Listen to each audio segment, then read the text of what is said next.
Hello, if you want to connect jack headphones into the Samsung A37 5G, you can do this, but you will have to get the adapter from USB-C into the jack. And you have to also remember that not every is working, because this one, for example, the black one, is not working for me.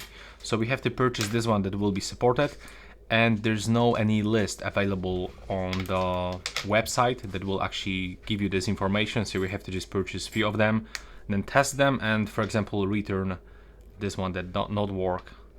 Now we have to just plug this adapter into the USB-C port on your phone, then plug the headphones into this adapter, into the 3.5mm, and now take a look.